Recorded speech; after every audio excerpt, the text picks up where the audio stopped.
I'm telling you, nothing is easier than writing a newsletter and then looking back at the newsletter and easily inside of it seeing 5 or 7 pieces of content. Like you just see them, you scroll through and you're like, oh, this paragraph is a piece of content. This sentence is a piece of content. And then you just pull it out of those things. So I recommend, like, if you're learning how to be a content creator, nothing better than having a pillar piece of content that you can use to continue to grow your audience related to the same topic. Hey, bootstrappers! Welcome to Bootstrap Stories, the podcast where founders, marketers, and thoughtful leaders share the most actionable tips on building a successful business.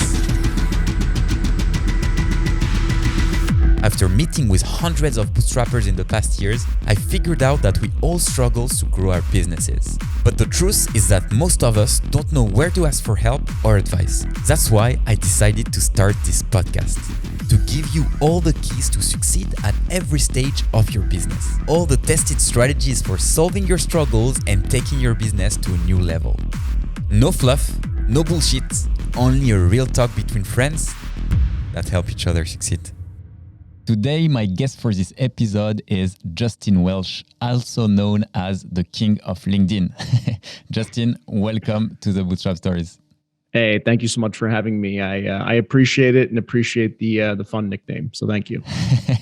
Yeah, I mean, I've been following you for like a couple of years, and it's really impressive how you've grew exponentially on LinkedIn. I've also bought your course. Several courses actually, and awesome. I think what you're doing is really awesome when it comes to content creation.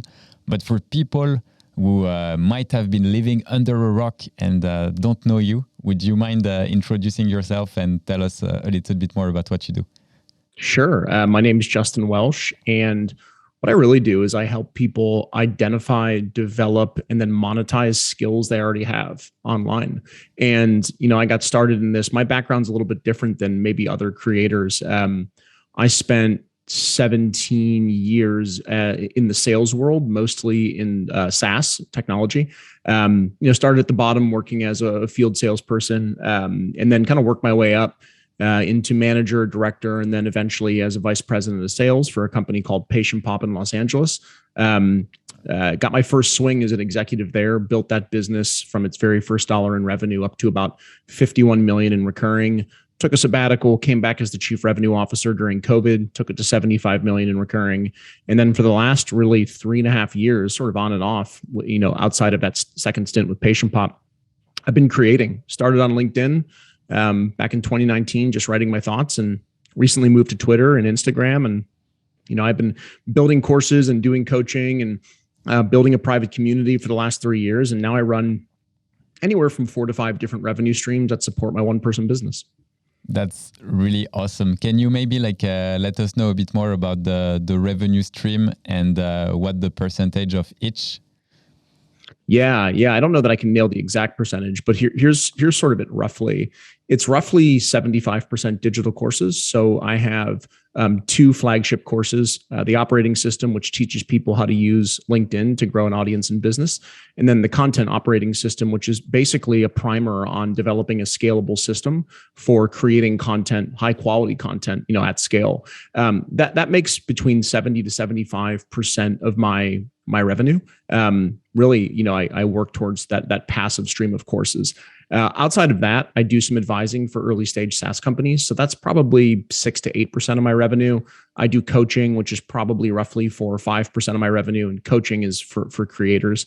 I have a subscription product that makes up maybe another 7 or 8%. And then I have a private community, which makes up roughly 3 to 4%. And outside of that, I have little things like sponsorships, affiliate products that makes up the remainder. But really, it's mostly driven through digital courses and knowledge sharing. And basically, for the courses, it's a one-shot fee. Yet it's still the biggest chunk of your revenue. So what kind of is your long-term strategy when it comes to courses? Is it to always build new courses or update them so you can sell to your existing audience? Or is it more to, enrich your top-up funnel and always get more people to discover the course?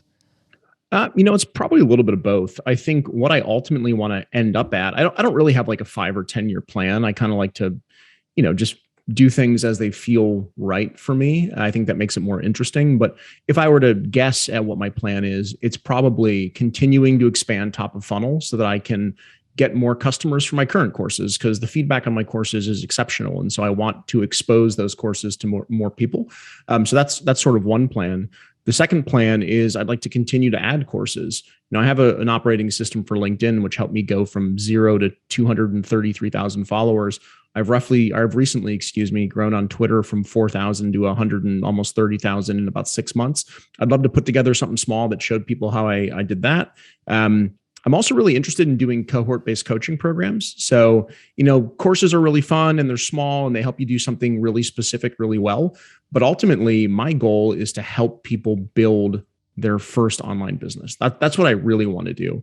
And I think there's probably no better way to do that than hands-on with another cohort of people who have the same goals, want to reach the same outcome. And so I'm kicking around ideas for doing that effectively. It's just a matter of, getting organized and making sure that I focus on what my actual audience wants next. So your focus for the cohort coaching will be mainly on people willing to start their business, or do you have a niche down to a specific audience, for example, SaaS businesses crossed 1 million ARR or whatever? Yeah, I've basically part of the reason that I don't have a tremendous amount of my income as a SaaS advisor, by the way, if you asked me 2 years ago, I would have said that was 80% of my income, is I've kind of left the SaaS space. I don't talk a lot about SaaS.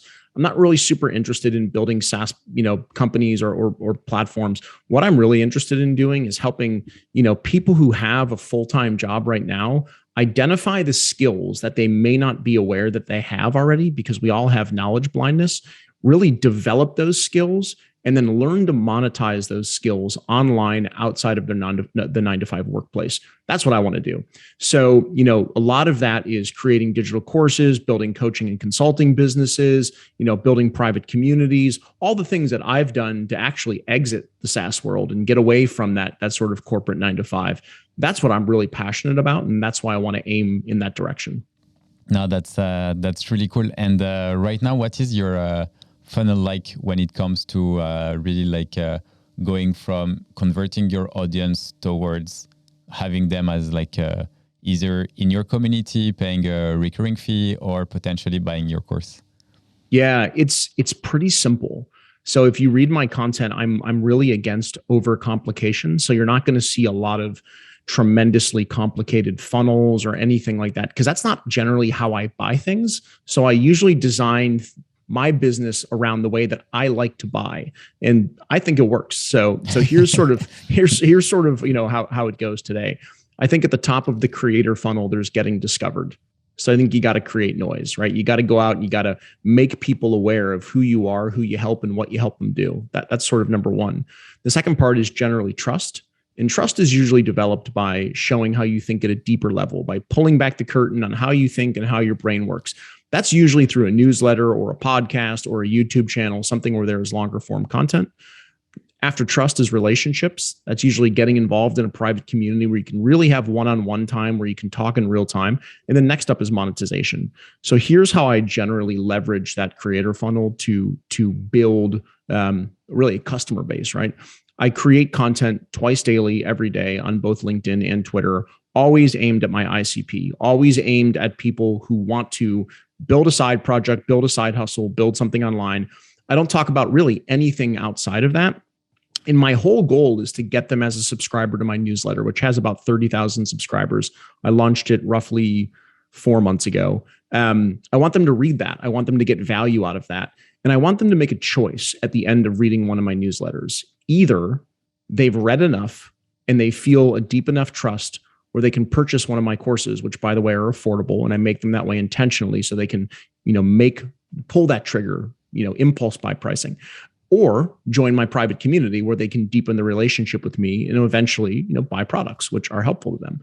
So that's really as simple as my funnel is: making a lot of noise, showing a deeper level of how my brain works or how I think about things to build that trust, and then giving people the option to either deepen a relationship or buy something right away. That's about it. Yeah, that's no, that's really cool, and I think that's exactly how I decided to purchase your course and join the community. At some point, it was following your content, you brought value, and I was actually curious because I've launched also like a couple of courses in the past, like sold online, etc. And your pricing strategy, you mentioned your courses are really affordable, and what was like the reasoning behind it? Because you're selling coaching, which I think is around like $1,000 an hour or $800 an hour. But you also have courses that cost like a few $100s. I think it was a couple of $100s. So what's the strategy behind it? Have you ever thought about like packaging like coaching plus courses, or doing like different type of pricing, or what did you have in mind when you decided your price? Yeah, it starts with just an overall thought about how I want to be in the world, right? Which is I want to help as many people as possible. And you can't do that when you price people out. And there's a lot of information floating around the web around high ticket this and high ticket that. And a lot of that is survivorship bias. You see a few people doing really well with high ticket courses. If you actually peeled the onion back, you'd see 100,000 people who have tried to sell high ticket courses with crickets, right? So I think, first of all, it's really, really difficult to do that. Second of all, it's just not my mantra. I want to help as many people as possible. Whether you have a United States dollar, whether you're, living in India or Europe or South America, wherever you live, I want you to be able to hopefully afford a course that I have. That's sort of my goal. But also, it's a win-win. Like, don't get me wrong. It's great to have a lot of customers and to help people, but also the more customers I have, the more likely someone is to be saying something good about my product every day online. And so my sort of thought process around the pricing is make it really affordable, make it really easy for people to say yes, and then wow them with the content. So spend $150, which is what my courses are. And I want someone to say, man, that was $150,000 worth of material. And I only paid $150 for that. And for them to go on LinkedIn or go on Twitter or go on Instagram and talk about it on my behalf. And if someone's talking about my courses on my behalf, it leads to so many more sales than when I talk about it myself. And so it's great for the customer, and it's great for my business. That's love the mindset. And you were really focused on LinkedIn at first, and as you mentioned, you started like posting on Twitter, and now more recently maybe like Instagram a bit more. What's like the idea behind it? Because usually like like someone would tell you, okay, once you've narrowed down like your audience on the platform and you're getting a lot of traction, just focus on that and go all in. However, you're deciding to do something else, which is like kind of testing a new platform. Why is that exactly? Yeah, I think, by the way, it's really good advice when people say like nail one platform. That is generally advice that I give. I think what people don't see is I spent 3 years on only LinkedIn and just writing on there every day until I feel as though, and by the way, this isn't true, but I feel as though I understand the nuances of the platform. I've mastered most of building a large audience and getting a lot of engagement. And once I did that, I wanted an opportunity to go expose my knowledge and content to people who might not consume on LinkedIn. And so Twitter was a natural next step because I like to write versus being on video or doing audio. So I took a lot of what I've written on LinkedIn and challenged myself to say, can I get this down to 280 characters? Can I make this informative and punchy and interesting in many fewer characters? And so I was able to do that. And so it exposed me to this whole new audience. Now I'm doing the same thing on Instagram. So not only is it a new audience, it's also further social proof. So if someone comes on LinkedIn and says, oh, this guy's got 230,000 followers, and then goes over to Twitter and you got a few hundred, the confidence level goes down versus this person has 230,000 followers on LinkedIn. They come over to Twitter, have got 130,000 followers. Something is consistent about this person's content that makes people want to follow them all over the place. So I believe that social proof long-term will have a positive impact on my business. Yeah, I 100% agree. And I think like you can also drive a lot of traffic from like a social platform to another, because if people enjoy like following you on LinkedIn, they'll probably enjoy following you also like on Twitter or Instagram down the line. And For sure. so far, like, can you share like kind of the revenue you've made, or like yearly revenue, or this type of numbers? Yes. Right now, so I think last year my business did maybe 740 or 750, mostly on courses and some advising. This year it's pacing about 1.4. Nice. So it's almost a double. I think the year before that it did maybe 550. And so it's growing really quickly. Interestingly enough, with the market down and gas prices up and the summer hitting and all these things happening, that is having an impact. Like I won't lie, like people are definitely spending less money on info products. But that's okay. Like part of sort of my holistic strategy is not to make as much money as possible. It is to make good money that I want to make money. Don't get me wrong. Don't let me tell you otherwise. But I want to make a certain amount of money. I'd rather work less. Like I'm doing this as a lifestyle business, and my goal is to spend as much time with my wife, Jennifer, as I can, and my dogs, and traveling and doing all those things. So yeah, like the fact that revenue goes down when something like this happens is not great, but it's also not the end of the world. And I've set my business up to function that way. No, that's really cool. And what's like the long-term plan? Have you planned like to hire people to start working with you, or do you already work with contractors? Like what's kind of the structure of the business? Yeah, I have no employees. I have a virtual assistant who I hired through a firm called Zirtual.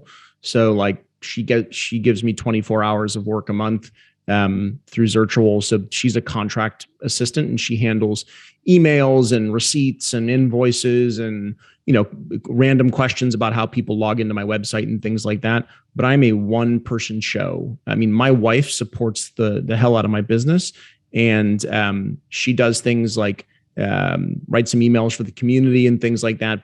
But to the extent that I have employees, I don't have any of those. I also don't plan to have any. I built this business for time freedom, to be able to do what I want, to make good money. But also, I don't really want to manage anyone. I had a team of 150 people at my last business, and I love helping people grow and thrive. But right now, I'm on a break from at least managing folks. Yeah. Okay. That's really cool. And on your coaching side, like who do you usually coach? Yeah, it's interesting. I have 3 coaching packages. One for audience growth, so like how to grow on social media. One for business growth, which is mostly like, how do I build a better service business where I'm trading time for money, like a consulting or coaching business? And the last one is, how do I grow a digital product? 80%, 70 to 80% is all about audience growth. Most people struggle on the top of funnel, the getting discovered part. The other 15% is generally on the digital product side. Very few on the business side, like service business, coaching, and consulting. So I'm really striking that from the record and saying, all right, I'm not going to do that anymore. But the core focus is, how do I get traction on social media? And not just how do I get traction, but how do I get traction with my ideal customer? And a lot of folks want to build courses and want to build businesses, but they have no traction. And you got to have it. It's like, it's a prerequisite for being really good at selling digital courses or building a business online. You got to have that attention. And I spend most of my time coaching and educating people on how to do that.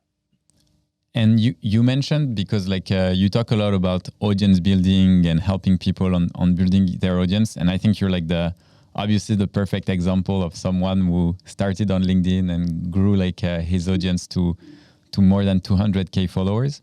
So what kind of was the first step of building your audience, and how much time were you actually spending on the platform to grow your audience? If I zoom back to 2019, when I first started, maybe it was late 2018. I don't always remember exactly, but what I started to do was I would wake up in the morning and like try and think of something to say. And that was it. That was the whole, strategy, right? I probably not the right word, but that was the strategy. And I struggled because that's really hard to do. It's really hard to do that every morning and stay consistent. But in the beginning, what you really need to do is create noise and look for signal, right? So it's like, get out there and get comfortable putting your thoughts into the universe. If you can do that, you're doing what almost any business does, which is almost creating a product. And I really truly believe that the things you write online are products. They're products that people are consuming. They might be free. It might be free for the customer to read your content online. But the great part about free products like that, which is the content, is you get feedback from potential users. And so I would just write a lot and watch and see what resonated. And as things resonated more and other things resonated less, I started really honing in on that signal. And so early in my career, I was mostly writing about SaaS sales because that was my background. And my goal was to land consulting and advising clients for my business. And so I started just by talking about SaaS in general. And then I moved to early stage SaaS, then early stage SMB SaaS, and then early stage SMB SaaS in the healthcare vertical, because that's where my big background was. That's what my expertise was. And that's what was resonating with my potential customers. Once I honed in on that feedback that I heard from potential customers, I started landing consulting and advising clients left and right. So that was the beginning of how I wrote. As I've transitioned out of SaaS and more into the creator space, now that it's a full-time job, I've built really robust systems. So I have a 9-step system that I leverage every Monday to create a newsletter, 10 pieces of LinkedIn content, 10 pieces of Twitter content, 10 Instagram stories, 1 Twitter thread, a selling post, and a post newsletter post.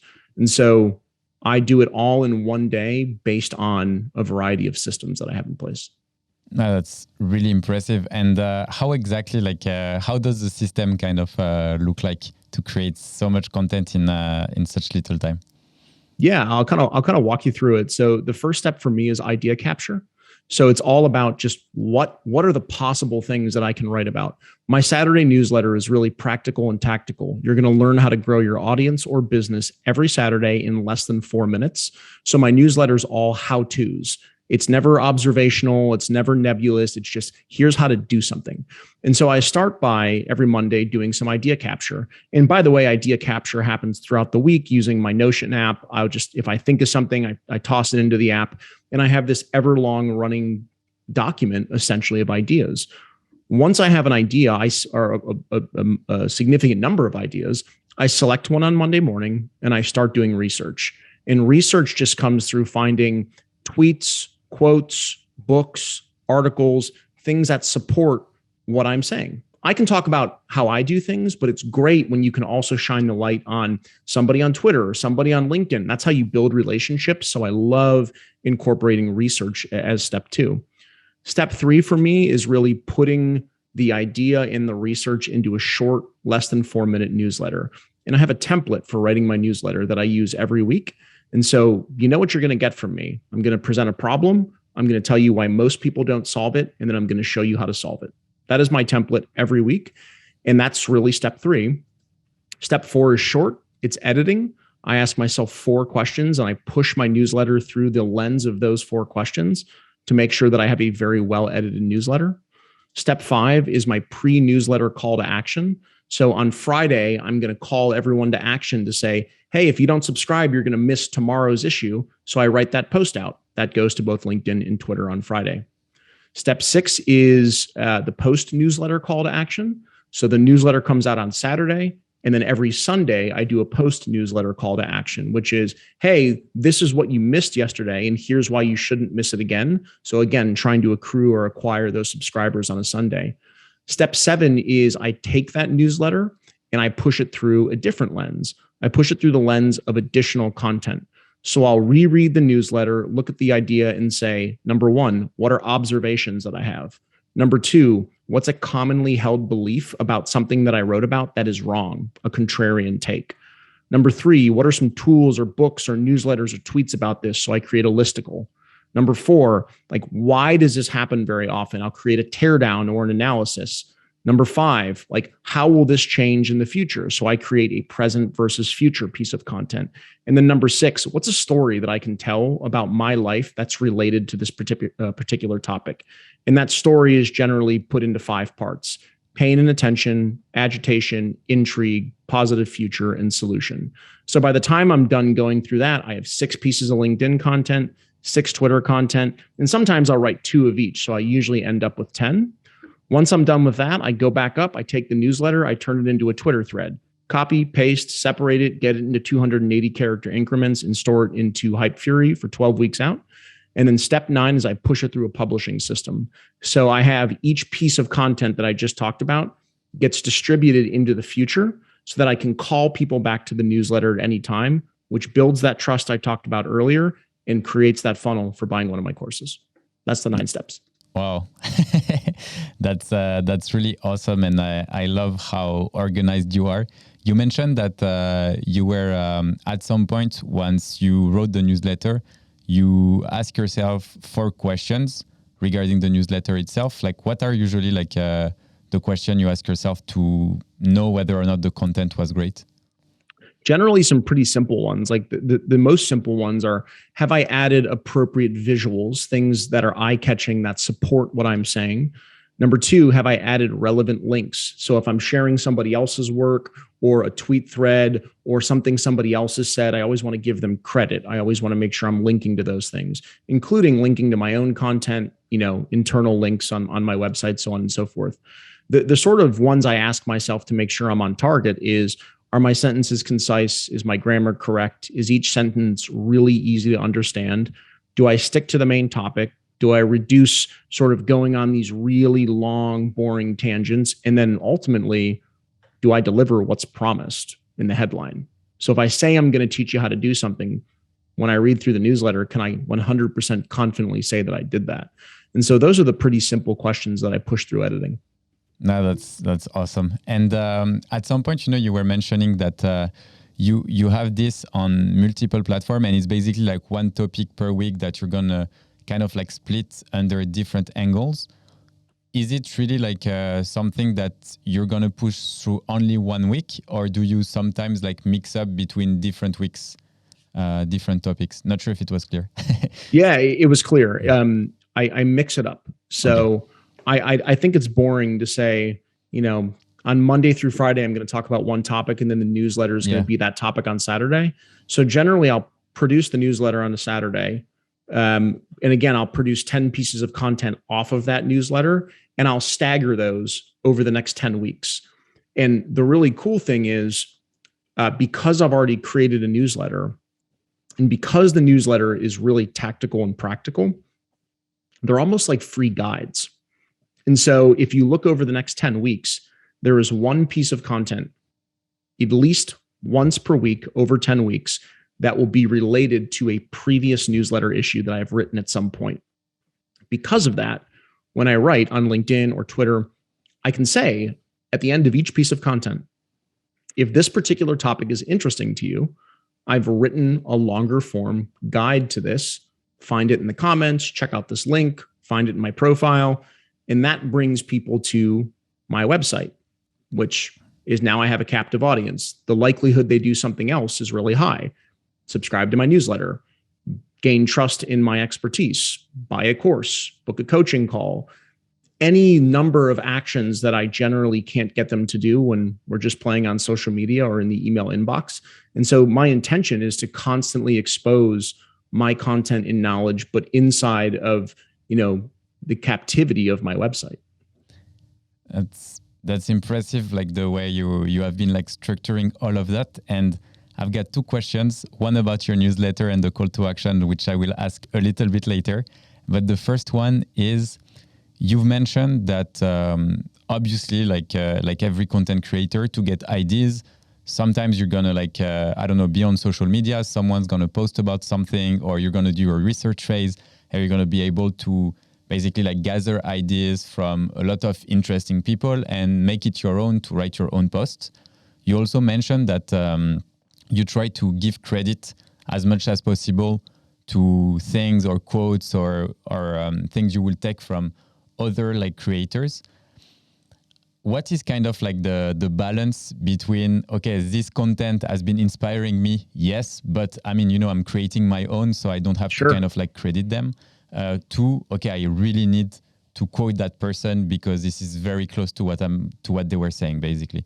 Yeah, I mean, I don't know that there's a whole lot of new ideas in the world, right? Yeah. Right. So generally, what I try and do, and the way that I think about it is, I try and create ideas based on what's happening to me.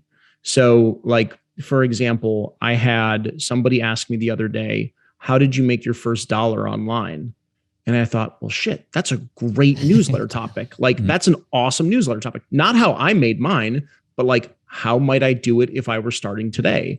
And so I like wrote down that topic in Notion. I was like, how to make your first dollar online. That will come out this Saturday. Nice.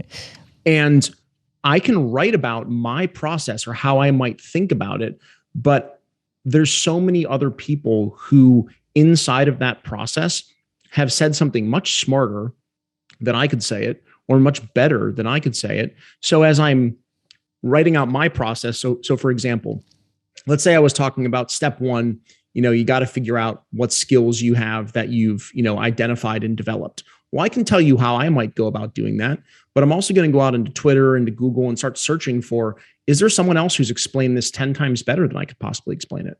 And so I'm going to make a note of that as I'm doing my research. And so ultimately, I'll write a newsletter that's my opinions and what I would do, but I'll back up my opinions and say, well, here's Austin Belsack or Dan Coe or Dickie Bush or Nicholas Cole, and here's how they think about it. So if you're looking for a different thought process or a little bit of a deeper rabbit hole through this Twitter thread, check out this piece of writing, because to me, that's part of building relationships. And often the people that I choose are either A, really brilliant, or B, people that I want to foster relationships with. And so shining a light on their content, I think, is one way to do that. No, that's really smart. And I think as you said, like you're also creating relationship with others. And obviously, like I think something that you've done really well is once you start becoming like a content creator with a large audience, partnering with other people who have also like large audience is just a great way to grow. Like, is it something you've extensively done? Because I've seen you do like a webinar with Dickie or Nicholas Cole, etc. Is it like a strategy you have in place, or you just go with the flow, meaning like, you know what, I love this guy is creating like awesome content. I'm just going to start sharing a bit more his content to my newsletter, like show some love. And down the line, like if it goes to like, I don't know, like a potential partnership or whatever, like I'm down for it. Like, what's your reasoning behind it? Yeah, it's pretty interesting. For about the first 2.5 years of my journey online, it was not a part of my strategy. So I was just writing and engaging. And every once in a while... Sorry to interrupt. One quick question. When you say engaging, you mean replying to the comments people write to you, or engaging on other people's posts? A little bit of both, but mostly your comments. Okay. Mostly I'm heads down on creating and then engaging with the people who engage with me. And then I go out and I would engage with other folks whose content I really enjoyed, but like co-creating or support was not a real big part of my strategy. And I was able to grow to 150 or 180,000 followers that way. And then I moved to Twitter. And as I started to get some traction, and by the way, like, again, this was all solo, 10,000, 20,000, 50,000, 70,000. And as soon as I like eclipsed 75, 80,000, something really interesting started happening, which was a lot of folks started reaching out to me and saying, hey, I see you killing it on Twitter. Like, how do you write on LinkedIn? What's that all about? We've never been over there. Tell us a little bit more about it. And I was like, sure. Why don't you tell me a little bit more about Twitter? You have 200,000 followers, right? Could you share what's working for you? And that started to lead to some really deep relationships. The first one I can think of is one you mentioned, Dickie Bush and Nicholas Cole, the ship 30 for 30 guys. Yeah. And we just started creating a relationship. So now we're doing what any, I wouldn't call us business partners. We're not in the traditional sense, but like what any partners might do, which is, when I can help them on LinkedIn, I'll give them a piece of guidance. When they can help me on Twitter, they'll give me a piece of guidance. And that relationship has happened with folks like Dickie and Nicholas, Sahil Bloom, Blake Burge, Nick Huber. And it's turned into really a group of brilliant people that I get to chat with every once in a while to learn more about being a creator. No, that's really awesome. And I think it was actually interesting because I noticed it because Dickie was really focused on Twitter and he was like killing it. And I think it's only a couple of months ago that he started investing really like on LinkedIn. And when he started, he had like, I don't know, just not even 1,000 follower. I think now it has grown a lot, but it's really cool to see that you can help each other out like this. For sure. Yeah. And I highly recommend, like, I've talked about this forever. The one thing that you don't want to do is get involved in a pod. You don't want to pay money to have a bunch of people who are unrelated to your business give you engagement because they feel obligated to do so. Does it work? Maybe, right? I don't know. What you really want to do is build relationships with people, like then get them to support you, right? And the way you get them to support you is by supporting them. It's not too much different than networking offline. Sorry for interrupting. No, all good. But I 100% agree with you. And to be honest, like I was the founder of Lempod before actually like selling it. So it was for me like it's just I created a monster. And, yes, sorry, I forgot about that. No. But to be honest, I like. I 100 like my vision of the LinkedIn game. I think like 3 years ago when we created it was like very different, and I 100% agree with you. It's like if you want to be in the game for the long run, you shouldn't look for quick hacks, quick engagement pods, quick thing. It will never work out. Like of course it can work out in the short term, like first month, second month, you get vanity metrics, but then after that, like what do you have left?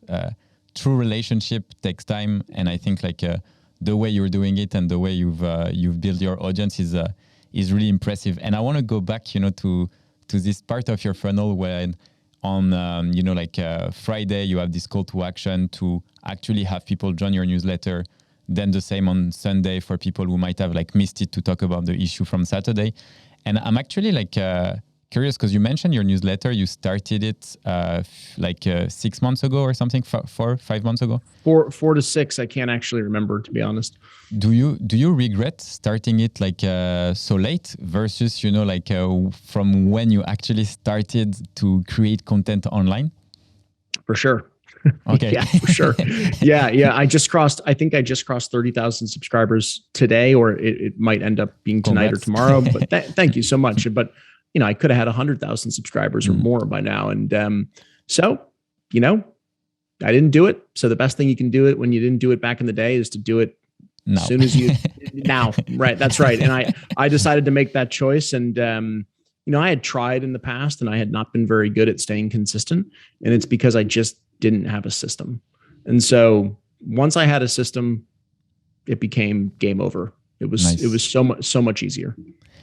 And the thing is like, cause my first thought, when you started your newsletter, like a few months back was just like, I was wondering if in your strategy, it was more like to grow your audience to like a certain level and then bring people like to your newsletter, or so I'm going to rephrase this question. If you had to give an advice to, let's say, someone who is just starting on LinkedIn, starting getting maybe like a little bit of traction, and if they want to, like, when would be the right time to kind of like get started with a newsletter?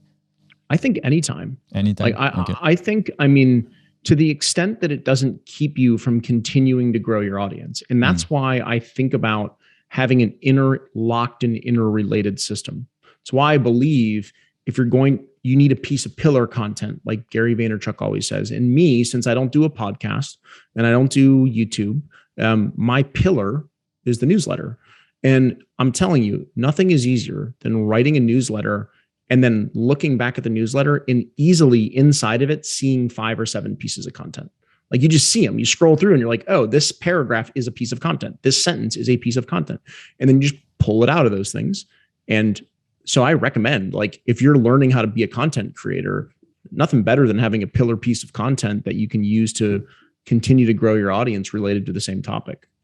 That's really cool. And, we were discussing a little bit earlier. Right now you have like very clear niche and ICP, and you talk to me a little bit more about like, when you were like talking about SaaS, then focusing, on like SaaS for SMBs and SaaS SMBs in the health tech industry, etc. Like, how would you go or explain to people how exactly to find their niche and the type of content they should write about?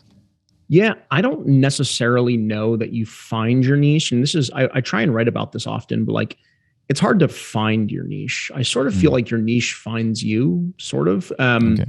You have to be aware of what skills you have, and you have to start you developing and using those skills. So for example, I'll walk you through how my niche found me. I had a skill, and the skill was building essentially SaaS companies in the healthcare space. I did that for 11 years and very well. And so I started writing about that. I didn't have the skill of writing, but I grew it over time. Writing about that thing ended up being a second skill. So as I started writing, what happened was my LinkedIn audience grew, and I started studying how to grow that more so I could get more customers. That turned into a third skill. So now I knew how to build healthcare technology companies. I knew how to write, and I knew how to grow on LinkedIn. And when I looked at my DMs on LinkedIn, the most common questions weren't, how do you grow a healthcare company? They were, how are you growing so fast on LinkedIn? And so I was like, let's pivot. So I pivoted out of healthcare and SaaS, and I started talking about how to grow on LinkedIn. And I became a LinkedIn guy, right? I didn't want to be that, and I don't want to be that. So I kept writing, and I made sales of my courses and showed people how I did that. And over time, I started doing things like building a community, building a coaching program. And suddenly the questions started shifting away from LinkedIn, and they started shifting to, well, how are you building your business? How are you building so many revenue streams? How do you think about which revenue streams to build? And that became a fourth skill. The fourth skill became building this one-person business. So I pivoted again, right? And then you won't hear me talk much about LinkedIn anymore. I talk about it in the context of building a one-person business. But all I did was listen to my audience, look at the questions they were asking me, and also what was I interested in? I think whatever you're doing at the moment is generally most interesting to you. So as you talk about that, some folks will follow you. Other people will say, hey, this topic is no longer interesting to me. That's okay. That's fine. Yep. And you were mentioning that whenever you were creating content, you spend time engaging on people's comments. Is that something you still do? And because your posts are getting thousands of likes and sometimes thousands of comments. So how do you keep up, and what's your strategy about comments and answering all comments? Yeah, for about the first 45 minutes of each morning, I engage with almost every single person who writes on my stuff. That is a differentiator in my opinion. I don't know how smart it is, because it's time consuming and it burns me out sometimes. And I could probably, spend that time building a new product without much of a hit. But I don't know. I like the idea of building relationships with my audience. Outside of those 45 minutes, I generally have 3 to 5 people on LinkedIn whose notifications I have turned on. And I have 20 people on Twitter whose notifications I have turned on. Plus I use a tool called Black Magic that allows me to know when they've posted on Twitter and if I've missed it. And for 15 minutes once a day, I jump on Twitter and LinkedIn and I just rock through all those people. I add some value to their piece of content. And that does a few things. It fosters the relationship even deeper. And it also exposes me to a new audience who may not know who I am. And so, again, it's a win-win. I'm not Mother Teresa. I don't do everything just on the behalf of others. I try and do things that benefit others, but also benefit myself. And so that I've found to be one of them. Yeah, it's definitely a win-win. And do you engage, because you were mentioning, okay, you have maybe 20 people that you want notification turned on Twitter. So do you engage on all of their tweets, or sometimes, some tweets are very difficult to engage with? You can just agree or whatever. And yeah, I never force it. Okay. If something's irrelevant to me, I don't comment on it at all. I kind of click through using Black Magic and find I've got 20 people, and first of all, 50% of them won't have written anything that day. So maybe it takes them down to 10%. And of that 10%, there's generally 3 or 4 that are really relevant for me. And I'll spend a great deal amount of time writing something, I hope that is smart and thoughtful, versus I'll never just write agree. You'll never see me doing that unless people are saying things to me on LinkedIn that just warrant that very, shallow comment. But for the most part, I'm trying to add value on each engagement. No, that's really cool. Time is flying. So I want to kind of wrap up the episode with a few questions. What's your favorite book or podcast you like to listen to? My favorite book is I've got a few. I mean, I love Atomic Habits by James Clear, but that's a very common answer. A book I really enjoy is a book called Factfulness by Hans Rosling.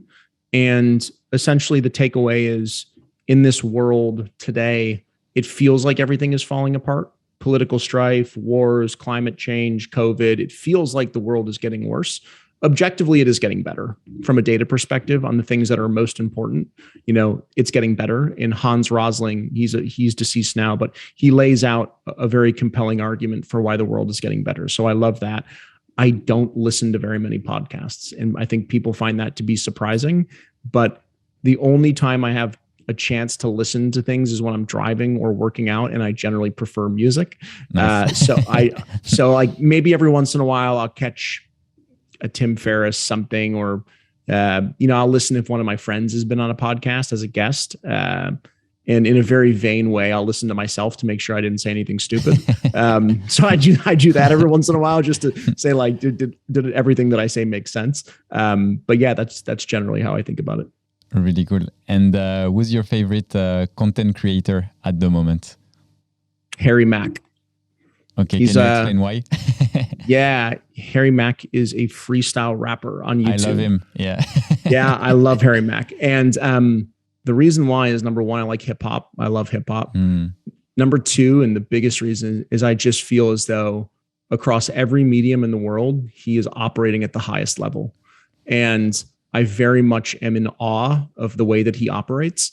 And if I could be the type of creator in my particular niche or medium, the way that he is in his, that would be really amazing. So I take a lot of motivation from watching him excel in his craft. It's really, really impressive how we can improvise with some random words and just rap about it and look at the environment and create awesome things is incredible. I love it. I listen to it every day. Where do you watch it? Is it TikTok or Instagram or YouTube? YouTube. YouTube.